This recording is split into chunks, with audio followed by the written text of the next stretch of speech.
cape.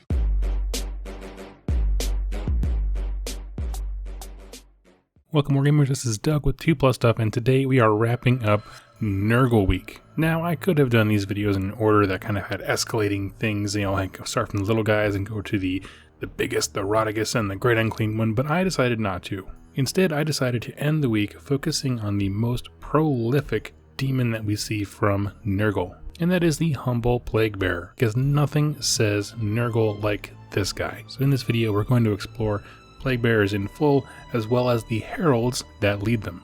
So something interesting that I learned in my research here that I didn't know before was that Plaguebearers are made of the soul stuff of people who have died from Nergal's Rot. And there's a lot to unpack in that sentence. So what is Nergal's Rot? Really, it's his crowning achievement. It is this disease that he sets forth on the mortal realms that is both somehow physical and spiritual in nature. It has a wide variety of symptoms, so it's really hard to diagnose. But it all kind of ends the same way, and that is, if you contract it, your body almost starts decomposing as if you were dead while you're still alive. And of course, you bloat and you rot and kind of decay while you're living, and this is extremely agonizing. And not only are you in physical agony, but like I said, this is both a physical and spiritual type thing. Your soul itself begins to kind of erode away. It just kind of twists you on the deepest parts of your soul, bringing you to a point of madness to where not only are you welcoming death itself, but also twisted to the point where you're welcoming more disease, more agony. It's a disease that breaks you on every level of your being. Now, like we said earlier, people who die of this, when they go unconscious, they are reawoken in the Garden of Nurgle, reformed as a Plaguebearer. And with it, they have gained immortality, as well as an immunity to nearly every disease and pain. And as a Plaguebearer, they actually have two missions, two distinct objectives in this world. And the first one is simply to act as a foot soldier for Nurgle. Whenever we see Nurgle in these books waging war, there is always Plaguebearers. There's never a story without them. They are the ground troops, his eyes and ears on the soil itself, doing the things of Nurgle. And we already know that. We already know that this is kind of his base demon for fighting when waging war. But their second objective is far more interesting, and that is, they are tasked to count every known disease in existence, to categorize and just kind of keep an account, like a database, of every disease, plague, pestilence that's out there.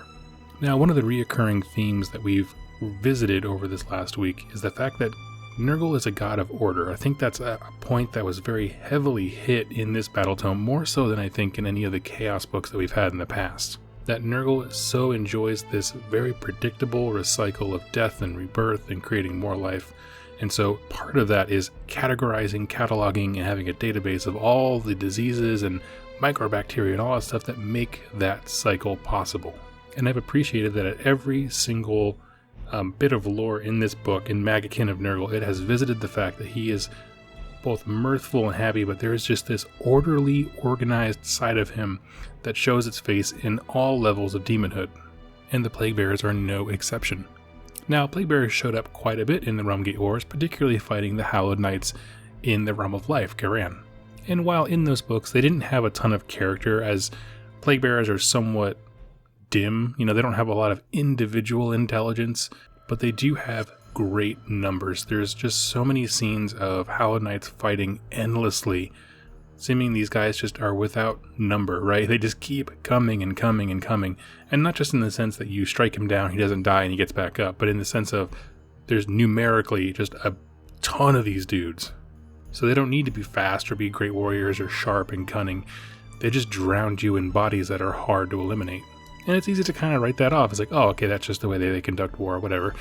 But here's the thing, though. If you think about our first point, that Plaguebearers are made of the stuff of people who have died from Nergal's Rot, this means that Nergal's Rot was one of the most prolific things to happen to the mortal realms. There's so many people who died from it that these endless waves of Plaguebearers can be in all realms at one time.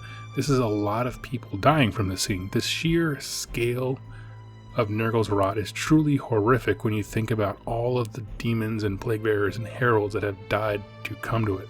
And as we mentioned, they don't have a lot of independent thinking power. Like, I think they are maybe the smallest fraction of who they are, but there's no evidence to think that they retain memories from their human lives. I think it's just kind of the life force was taken from them and put into these bodies that really exist to exemplify Nurgle himself. I think they're generally mindless, which is pretty common for any of the lowest tiers on a demon's hierarchy, right?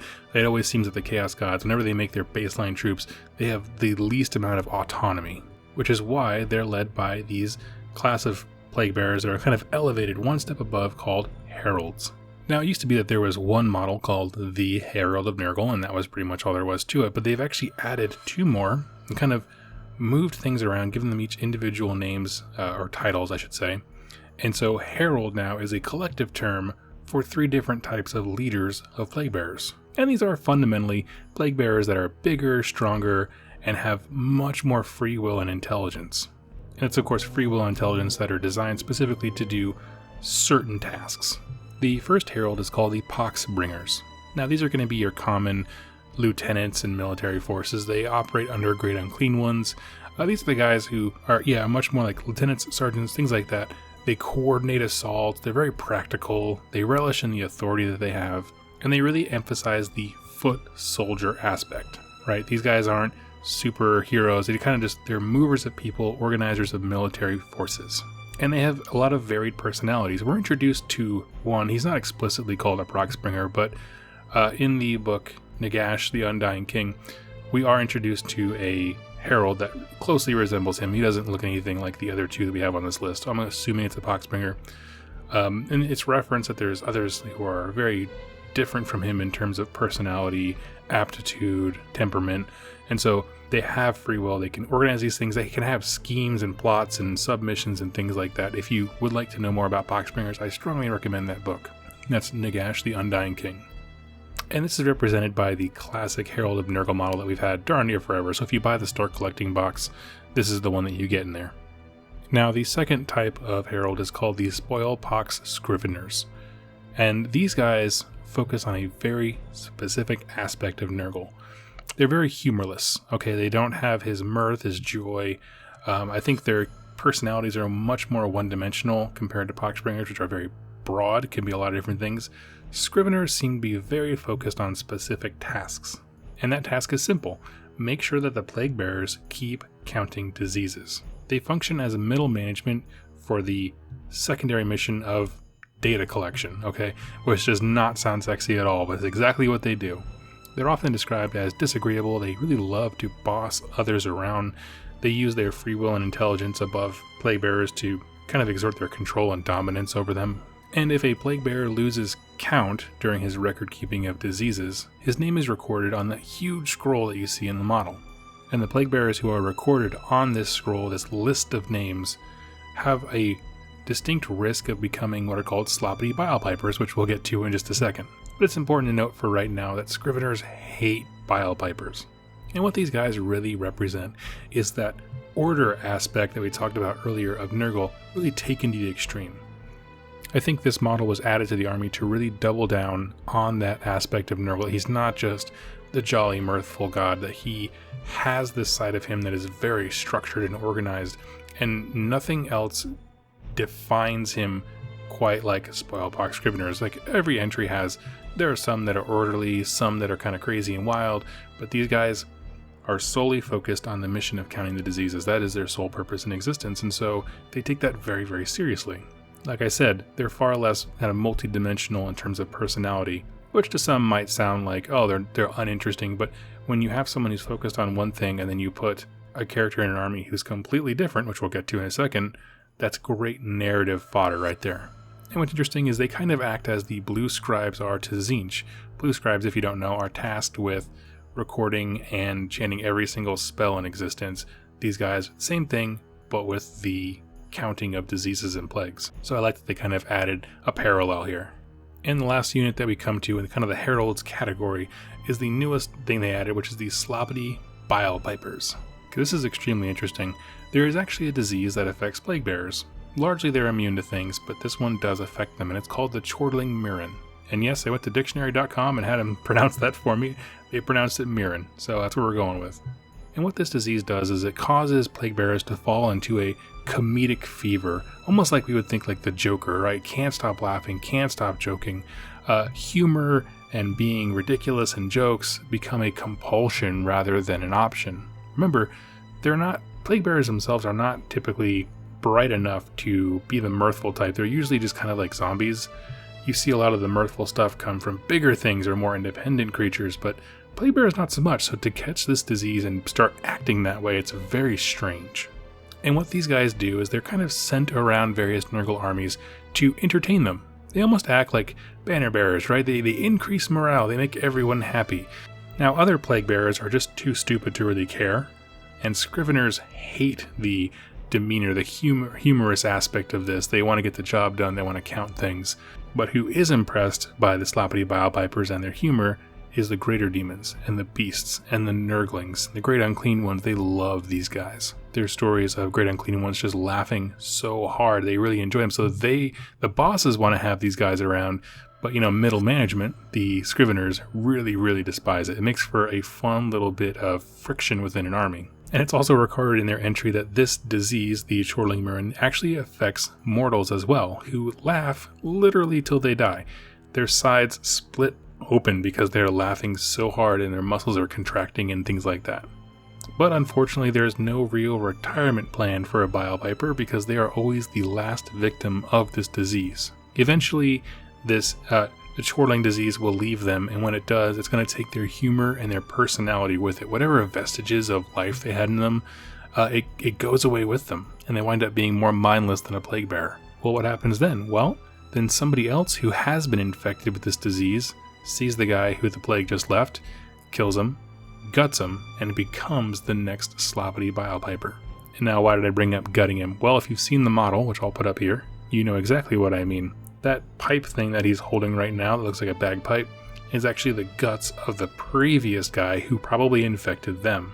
And so this cycle just keeps repeating itself throughout Nurgle armies. Somebody gets infected, they take up the mantle, the disease leaves them, and then someone comes and kills them, takes their guts, and becomes sloppity bile piper, and it just keeps happening. Everyone's infecting their own replacements. And what I will say is that thematically he is the least leader-y, if you know what I mean. Whereas the Scriveners will organize people to get the job done of counting diseases. The Pox Bringers are obviously the more militant aspect of this whole thing, leading people in that way. But the Bile Pipers are much more entertainers. They're much more morale builders. And so having a force led by one is very cool on a tabletop. But thematically, I think they play more of a supporting role rather than a leadership one.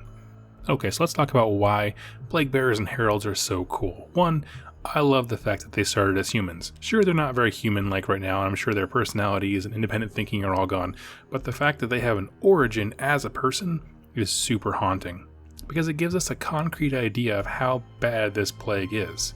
It's easy to talk about how, oh yeah, it swept across the nation and just killed everyone who went near it, right? But when you see thousands and thousands of Plaguebearers, you know that that's people monsters who were once people. So you have to think about the scale of this kind of disease that swept through the mortal realms when chaos got a foothold. And there's just something so interesting about the disease that affects the body and the soul. And it makes me think of Tornus. Now, if you're not familiar, during the Realmgate Wars, there was a huge fight with a Nurgle Chaos champion named Torglug.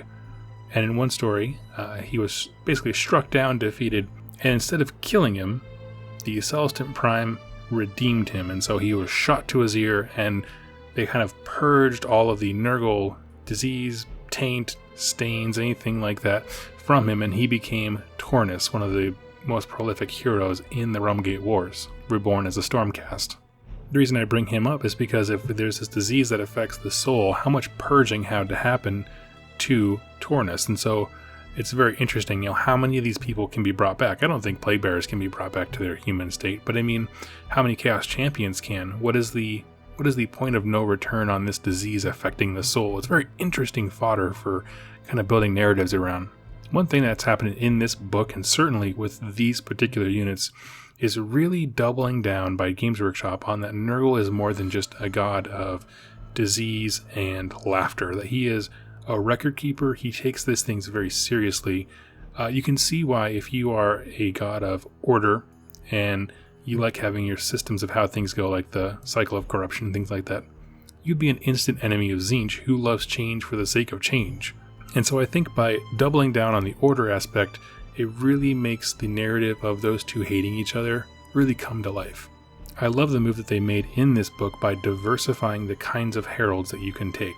When you have different kinds of heralds, you add so much character to each one of them, because now we have competing motivations and personalities. Scriveners hate bile pipers, which can both be really annoying to Pox Bringers who are just trying to get the job at hand done for the Great Unclean One in charge of them.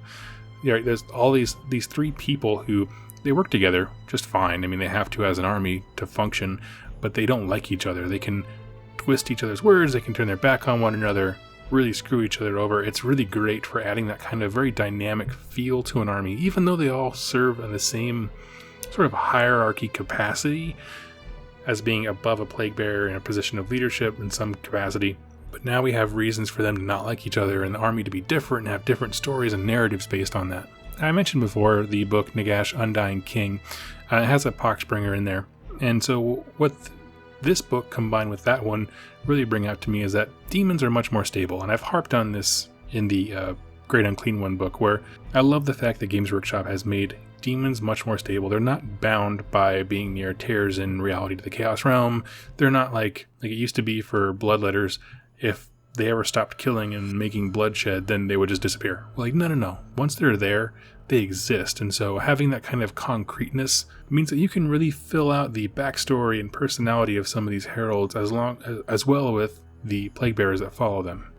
And I wish other Chaos God books had this level of diversity in their small heroes, meaning I wish that there were 3 different kinds of Khorne, Bloodletter hero types, or the same thing with the Tzeentch guys. I really hope they do that for Slaanesh going forward. All it does is add stories and motivations and cool army builds and things like that. And folks, those are my thoughts on the Plaguebearers and Heralds of Nurgle, thus completing Nurgle Week here on 2+ Tough. As always, if you have a lore question or just want some thoughts on a particular Age of Sigmar subject, go ahead, click subscribe, leave it in the comments down below. I read every single comment and respond to as many as possible, giving you guys the credit whenever I can. If you'd like to support me in a more personal way, head down to the link below and go to the 2+ Tough store. I have gaming mats on sale right now. They're a limited time offer. I'm not printing anymore. They're set in the Realm of Death, which will be absolutely perfect for the Malign Portents campaign coming up, which does, as a matter of fact, feature Nurgle, and I'm very excited to see where that takes us. And hey, if you don't have the money for that, that's perfectly fine. I'm just so glad you spent some time with me here today. And I look forward to seeing you again in my next video. Thank you so much, and happy wargaming.